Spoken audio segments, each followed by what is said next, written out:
Muy buen día. El día de hoy hablaremos del tema superestructuras textuales. Lo vamos a encontrar dentro de su libro de texto, página 139, lección 17. Y nos dice que existen varios tipos o clasificaciones de superestructuras textuales. Dentro de ellas tenemos la estructura narrativa, en la cual esta es una estructura narrativa, valga la redundancia, que podemos leer relatos, alguna trama, algún cuento, alguna leyenda, algo que sea narrativo y que nosotros podamos impartir o poder aprender o leer de esto. Este tipo de estructura narrativa involucra varias categorías, que dentro de ellos tenemos Número 1. La presentación o el marco. Y cuando nosotros estamos hablando de una presentación, esta es la que nos va a implicar una situación inicial en la que se presentan los personajes, el tiempo y el espacio, en que transcurren los hechos y el problema o, en dado caso, el conflicto en que se va a desencadenar el relato. Su segundo paso de esta categoría es el episodio. Y cuando hablamos del episodio, es que se exponen las acciones de los personajes, la meta u objeto de los mismos, los obstáculos que estos van a enfrentar y sus posteriores consecuencias. ¿Cómo así? Cada episodio cuenta con una situación inicial, como sabemos que sería la presentación o el marco, que es donde se va a presentar a los personajes, como también se va a presentar el problema. Pero dentro del episodio nosotros vamos a encontrar algún tipo de resolución, ya sea de una manera positiva o negativa, el desenlace de este tipo de narración que nosotros estemos leyendo o impartiendo, y cada uno de estos episodios se van a desencadenar unos con otros y van a ir constituyendo una trama del relato. El tercer paso es el final. Y cuando hablamos del final es que se establece un estado nuevo y diferente al problema que se había desencadenado. Entonces la narración va a implicar en lo que este evento es superado. Por ejemplo, dentro de su libro de texto, en la página 139, nosotros encontramos un tipo de texto narrativo, donde nosotros vamos a encontrar, como por tema se nos da a conocer, la cigarra y la lechuza. En este tipo de estructura narrativa nosotros vamos a poder identificar los tres categorías que hemos hablado ahorita: la presentación, los episodios que van a pasar, la trama de este y el final, cómo va a terminar, si va a terminar de una manera positiva o negativa. Por ejemplo, veamos esto. Esto se llama el mono barrigón. Dentro de este nosotros encontramos las tres categorías de que he venido hablando, que es la presentación o marco.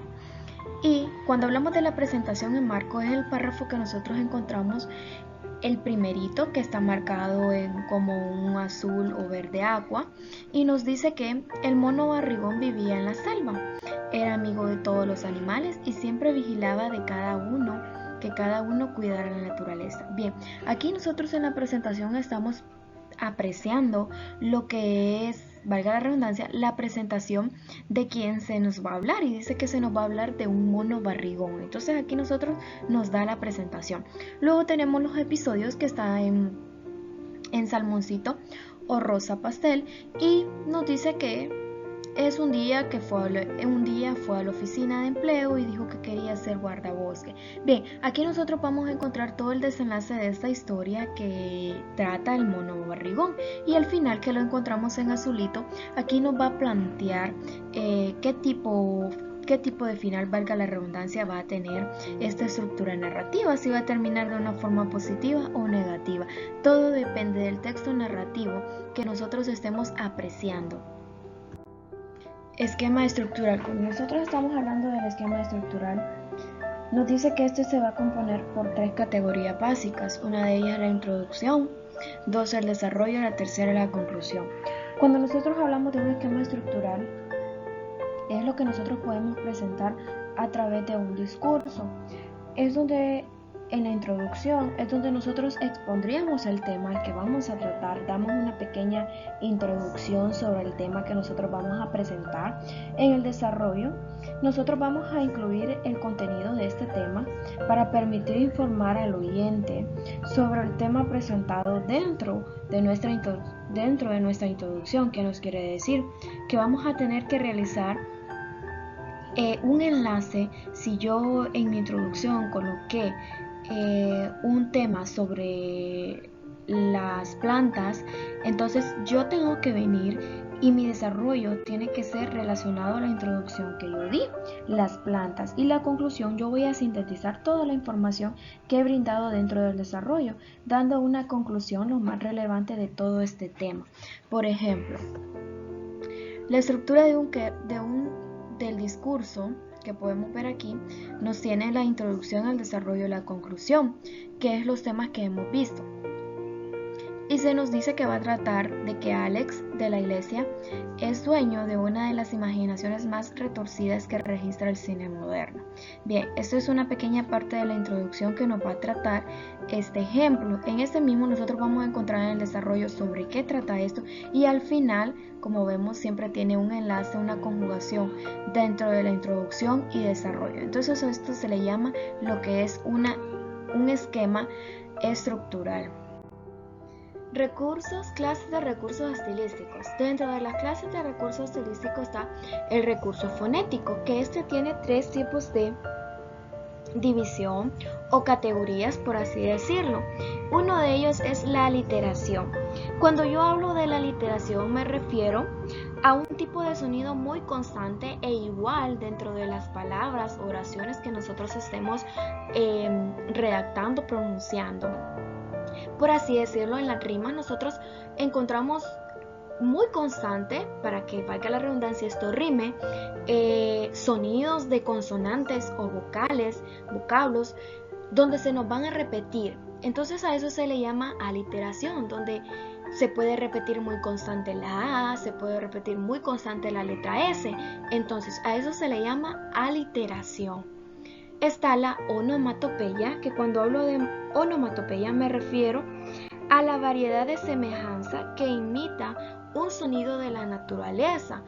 Podemos imitar el sonido del viento, que el ser humano trata de transmitirlo, el sonido tal vez de una quebrada, el sonido de algún animal, el sonido, por ejemplo, así decirlo, del gallo, el sonido de una vaca, entre otros. Este tipo de sonido de naturaleza se le llama onomatopeya. La paronomasía, se refiere a que vamos a utilizar palabras semejantes en la forma, pero de distinto significado, como así: condados ganan condados.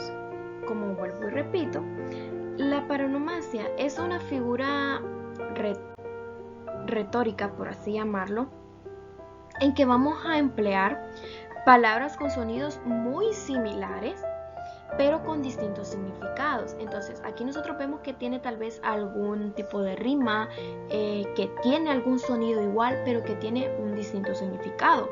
También podría ser: en esto estoy y estaré siempre puesto. Nosotros aquí vemos que hay sonidos muy similares, pero esto que he pronunciado tiene un distinto significado. A eso se le llama. Dentro de la clase de recurso estilístico también está el recurso semántico. Está la comparación. Cuando hablo de comparación, es cuando ponemos en relación dos términos, uno real o imaginario, entre lo que existe alguna semejanza. Por ejemplo, es tan estudioso como su padre. Lo podría hacer yo tratar de comparar al hijo, dando a conocer que es igual a que su padre también es una persona muy aplicada, muy inteligente, muy estudiosa. Como también podría ser: ella es mucho más simpática que su hermana. Yo hago un tipo de comparación para poder definir a un tipo de persona, o podría ser entre otras cualidades. La metáfora. La metáfora es la traslación a un significante del significado de otro, por existir una relación de semejanza. Aquí podríamos tomar como ejemplo: Las luciérnagas celestes decoraban la noche. Este es un tipo de metáfora donde yo estoy utilizando el significante del significado de otro. Sabemos que las luciérnagas son brillantes, que tiran algún tipo de resplandor, de luz. Entonces yo estoy utilizando, en lugar de utilizar la noche estaba muy brillante o cosas así, yo utilizo el término de luciérnagas para poder dar a conocer algún tipo de significado, de comparación. Entonces a esto que yo estoy utilizando, que estoy dando a conocer, es un tipo de metáfora. Como también la niña se hizo una mariposa. Sabemos que eso no podría ser así, pero ¿qué estoy dando yo? Yo estoy tratando de transmitir un mensaje, dando a conocer este tipo de metáfora. La alegoría significa que es la sucesión de una o más palabras a suplir otra su significado. Aquí yo podría decir, la Divina Comedia de Dante. Cuando estoy dando este tipo de alegoría, estoy tratando de dar a conocer, estoy usando, mejor dicho, una sucesión de una o más palabras, en la que trato de dar a conocer tal vez que esta comedia fue muy buena, que fue muy impactante o cosas así. Entonces estoy tratando de suplir, por así decirlo, algún tipo de palabras por otro significado. Antítesis.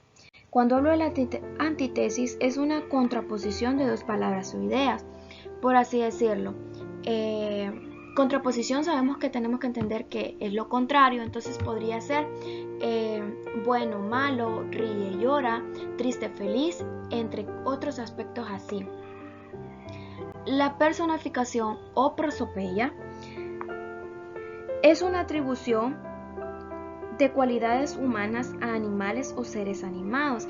Es aquí donde yo trato tal vez de definir alguna cualidad de una persona, personificando, valga la redundancia, la cualidad de esta. Entonces podríamos utilizar un ejemplo como: el sol se encargó de protegerla dándole calor. Entonces, cuando estoy utilizando tal vez ese tipo de frase o oración, estoy tratando de definir alguna cualidad o tratar de explicar alguna personificación de un animal, de una persona, su estado de ánimo, entre otras. Nosotros podemos utilizar varias personificaciones para poder definir alguna cualidad de las personas o animales. Apóstrofe. Esto significa una expresión dirigida a una persona o cosa personificada. En este caso nosotros hablamos que tal vez podemos hacer algún tipo de interrupción a alguna persona, algún discurso, algún tema que se nos esté brindando para poder definir o dar alguna expresión dirigida a esta persona, a lo que impartió, por así decirlo. O podríamos decir, si estamos viendo algún tipo de novela, algún tipo de película, o podemos mencionar ese tipo de apóstrofe como decir: qué magnífico, qué espléndida guerra, si en este caso de guerra, si estamos viendo cualquier película, tema que se nos esté brindando, nosotros podemos hacer un apóstrofe, dar algún, por así decirlo, tomarlo como un cumplido para resaltar lo que a nosotros se nos ha brindado.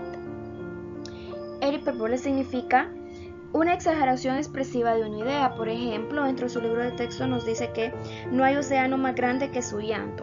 Sabemos que el océano es algo extenso, que es algo muy amplio. Entonces nosotros venimos y para tratar de definir, de expresar y dar a conocer cuán amplio, cuán mal se siente esta persona o cómo es, entonces nosotros venimos y decimos: no hay océano más grande que su llanto. ¿Qué estamos queriendo decir? Que tal vez está llorando mucho, entre otros aspectos, como nosotros lo podamos tomar. Y la dilogía significa la utilización de una palabra con doble significado, uno real y otro imaginario en el texto. Por ejemplo, las hojas del tiempo. Cuando estamos hablando de la dilogía, nos estamos refiriendo, para entenderlo de una manera mejor, a un doble sentido de tal vez de la figura retórica que estamos tratando de dar a conocer, como también el un uso del significado de las palabras, o puede ser también un significado distinto dentro de un mismo enunciado. Luego tenemos los recursos morfológicos. Dentro de este está el epíteto. Cuando nosotros hablamos del epíteto, es una utilización de un adjetivo, no sustantivo, en este caso sería adjetivo, semánticamente innecesario, por redundante, ya que describe una cualidad inherente al sustantivo que lo acompaña. Por ejemplo, la noche oscura. Nosotros sabemos muy bien que cuando hablamos de noche, la noche no es clara, la noche es una oscura. Entonces, es aquí cuando nosotros hacemos un acompañamiento de un adjetivo innecesario, porque ya sabemos que con expresar la noche ya es oscura. Entonces, a eso se le llama epíteto. Luego tenemos el recurso sintáctico. Y dentro del recurso sintáctico está la anáfora, que significa la repetición de una o más palabras al comienzo del verso, o los enunciados sucesivos. Bien, en este caso nosotros podríamos tomar un ejemplo como: dale al aspa molino hasta nevar el trigo, dale a la piedra agua hasta poner la mansa. Bien, aquí yo estoy utilizando una anáfora, es un ejemplo para dar a conocer algún tipo de repetición que nosotros podemos encontrar en el verso, que en este caso es dale y hasta, que yo lo repito al comienzo de cada uno de los versos, de las líneas dentro del verso, valga la redundancia, que yo estoy compartiendo. Ejemplo: quien lo soñara, quien lo sintiera, quien se atreviera. Aquí mi anáfora estoy utilizando quien, estoy utilizando muy constante dentro de este párrafo, de este ejemplo que nosotros podemos apreciar quién. Luego tenemos el acento, que significa la supresión de conjugaciones para dar más rapidez, intensidad o viveza a un periodo o enumeración. Por ejemplo, día, noche, madrugada y espacio, entre otros. Por accidentón significa que voy a repetir muchas veces de manera innecesaria conjugaciones para unir frases o palabras. Lo presintió en la arena. El elixir se refiere a la supresión de algún elemento de la frase. Qué triste esta noche. Por así decirlo, yo ya sabía que tal vez voy a suprimir, que tal vez doy a conocer que la persona está sola, que necesita compañía. Entonces yo aquí trato de suprimir e implemento este tipo de nueva forma de expresarme, valga la redundancia, en la cual voy a omitir el significado que yo quiero dar a conocer. Este ha sido nuestro pequeñito tema de esta semana. Espero que hayamos aprendido muchísimo. Si tienen dudas, preguntas, a favor, hacérmelas llegar. Nos vemos.